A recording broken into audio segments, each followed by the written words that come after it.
Let It Go has been our four-part series this month. This is the fourth in them. You may be glad of that. Starting next week, we're going to start a new series on spiritual investments. How we, all of us, can invest our spiritual lives to have a better life and community.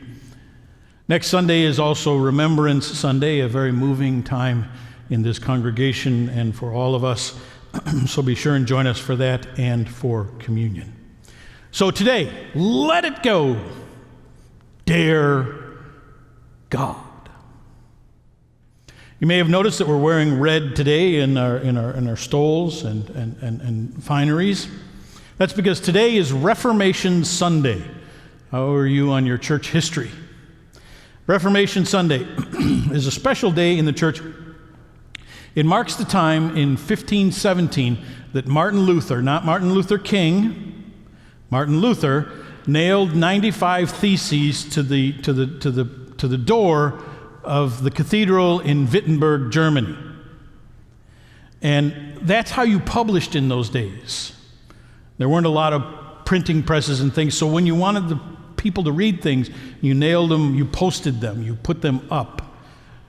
Nowadays, we'd throw them up on Twitter or it's not called Twitter anymore, X and Instagram and all of our other places. Reformation Sunday is a celebration for those of us in the Protestant tradition, which we are. My friend David Long Higgins, who is a high church official in Ohio, he has this wonderful tradition as a high church official. He goes around and preaches in different churches pretty much every Sunday. But on Reformation Sunday, there was a statue, it's about this big, of Martin Luther that was given to his denomination in that state. So he actually takes the statue with him on Reformation Sunday to the church that he's preaching. He actually buckles it in on the passenger seat of the car and drives down the road. Martin Luther traveling at a speed he never possibly could imagine. But Luther was dead serious. He was building on the scholarship of others, on thoughts of others about how we are or are not a faithful community. And he saw the church as corrupted. This was the Roman church at the time, the church, the Christian church. And one of the practices that he railed against was the sale of indulgences. You can sin and then buy your way through that sin. They actually issued certificates. What you were supposed to do with those certificates, I'm not sure, but you could, by giving money for the building of the cathedral in Rome, you could sell your sins and buy your sanctity. And the bigger problem, as I see it, is that the church was detached from the regular people. That the people who attended the Mass, unless they were fluent in Latin, because that was the language of the Mass, were really crippled as worshipers. You could experience it. Actually, Victoria and I had a conversation about language and music and how music is or isn't a language. And you can feel, when our singers sing in Latin, you can feel the majesty and the grace and the holiness of God. But if you really wanted the message, you had to get it in English. So the regular people were detached from the church. And for Luther, the main corruption was a lack of grace. Was a lack of grace, free grace, open grace, unmerited grace, undeserved grace, holy grace. We are not saved by our acts, giving money, saying prayers, doing all of those things, but we are saved by faith. And that's what our story is about. Ultimately, it is our relationship with God, not the church, not the clergy, thank God, that saves us. It is our relationship with God. And Reformation Sunday was the start of is our way of commemorating the start of this revolution. Martin Luther and others, Peter Melanchthon and others, Ulrich Zwingli and others, dared to speak the truth and started a revolution They dared the church and God to be about the people. And now we can have a personal relationship with God, worship in language other than Latin. We can worship in our vernacular, days, dems, dos, and dees. Those saints of old dared to speak up, to cry out, to change the circumstances of holiness. Do you know where they did it? Mostly? Those old Germans? Oh, some of us were talking about this earlier today. You remember where they did it? They did it in bars. They met in the local tavern and they sang drinking songs. And they put holy words to drinking songs. And there's a rumor, and with apologies to our great musicians, A Mighty Fortress of Our God is Our God, might have been a drinking song. You've lifted your stein, a mighty fortress is our God, a bulwark never failing. Yeah, that one? All right, we were talking about temperance earlier today. Is this a temperance church? You don't drink here? I know that isn't true, for I have seen the storehouse, the cellar, as it were. Anyway, they sang their way into a revolution. They sang loudly and lustily, and they started a reformation that changed the entire course of the history of the world. And all of it can be pushed back into this text today about being quiet. Did you catch that? People were uncomfortable. Verse 48. The man was crying out to Jesus, crying out to God, heal me, heal me. And everybody else was saying, shh, shh, shh, shh, shh. Quiet, quiet.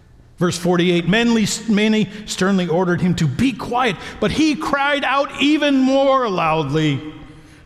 And thank God, literally, thank God that he did that. Bartimaeus won't be told to shut up. Good for him. I like this guy. He has something in him that has a deep, deep need, and he recognizes that God can help him fix it, and so he reaches out.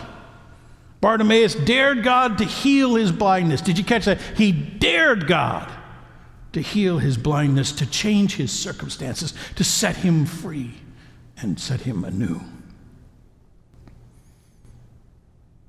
How often are we told to hush about circumstances? Hush, we don't want to make a scene. And so we don't call out liars when they lie. And yes, I'm talking about him. We don't call out cheaters when they cheat. We don't call out haters when they hate. We laugh at the little jokes, letting them go by because we don't want to be impolite. We stay silent. But let us be Bartimaeus. No more silence. Silence is the voice of complicity. As Professor Carolyn Lewis reminds us, truth quieted results in captivity. Truth silenced will end up in imprisonment. Truth shushed leads to bondage. At some point, at some time, someone needs to speak the truth. So friends, let us dare to be the ones who speak the truth. And by daring to speak the truth, Luther launched the Protestant Reformation. By daring to speak the truth, we can reform our lives and our communities. At the end of the 16th century, just shortly after Luther, a group of reformers got together in Geneva, Switzerland, in the city of Geneva, and they wrote notes. It's called Geneva Notes. That's how we know they wrote notes. But there's this weird sentence, at least it's translated weirdly. Only Christ, being called upon by faith, heals our blindness. Only Christ, being called upon by faith, heals our blindness. In faith, Bartimaeus called on Jesus to heal his blindness. He dared life to heal him. So here's the question. Where do you need to dare God? Where does your faith lead you to be healed? Now, we all have our list, and it usually comes out like this. Well, we've got poverty that we have to fight, racism that we have to fight, corruption in politics like the church of old. But friends, that normal list is way too easy. I know. It's not an easy thing to fix, but for us it may be too easy. We fight homelessness by giving socks. We know what to do there. We fight poverty by reaching out with our finances to help those in poverty and build homes and care for people and give good jobs. We fight racism by having seminars and do marches and read books. Too easy. The question is deeper. You see, Bartimaeus wasn't seeking to heal the blindness of the whole culture. He was seeking to heal his blindness. So where in your person are you blind? Where in this moment are you blind and in need of healing? Is it your loneliness? Is it your fear? Is it your broken relationships? Is it your cancer? Is it your crippling doubt? Is it your weakness? Dare God to heal that. Let go of your silence. You know, these are the things that are so intimately struggling that we don't even speak them to ourselves, much less to our God. But here's a hint. God's heard it all before.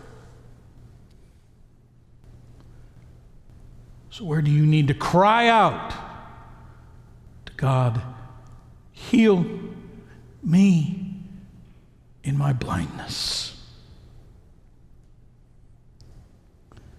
Dare God to heal those brokennesses. Let go of your silence. Shout out for healing. Bartimaeus, you remember, shouted at Jesus. I think about the contemporary church. If Jesus were standing here and somebody was on the other side of the room shouting at Jesus, what would we all do? It's Jesus. You don't shout at Jesus. Sure you do. When you're blind and you need healing, you shout. Dare God to heal you. Dare God to help you. And in daring, you too must act. You notice he jumped up. A blind man jumped up, threw off his cloak. All of the verbs are so active. Threw off his cloak and ran. A blind man ran to Jesus for healing. You must act. No more silence. Call out to God. Look for a new way, a new light, a new hope, a new you.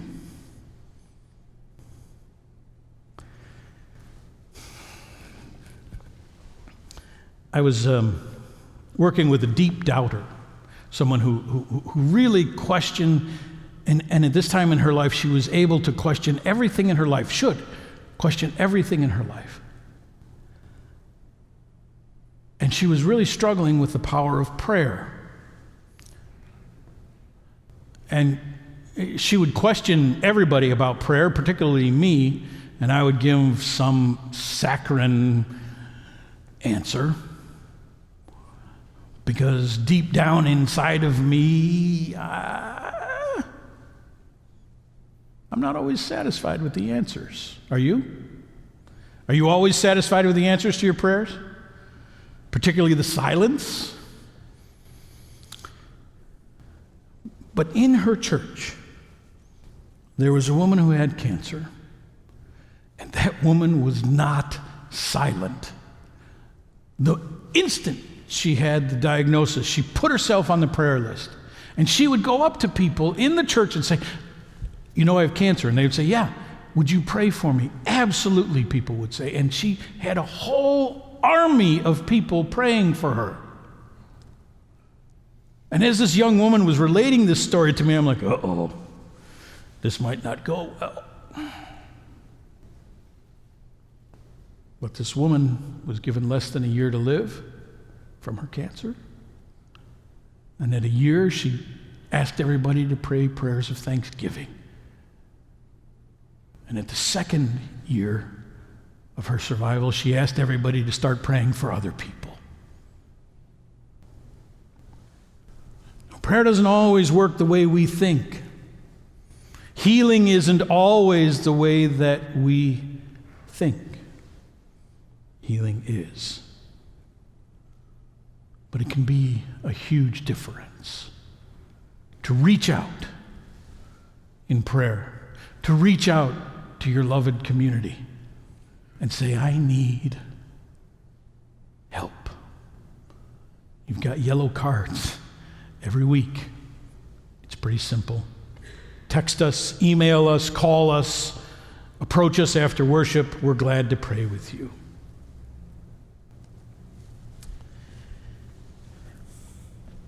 And then I was working with Samantha. And it seemed almost impossible what she brought forward.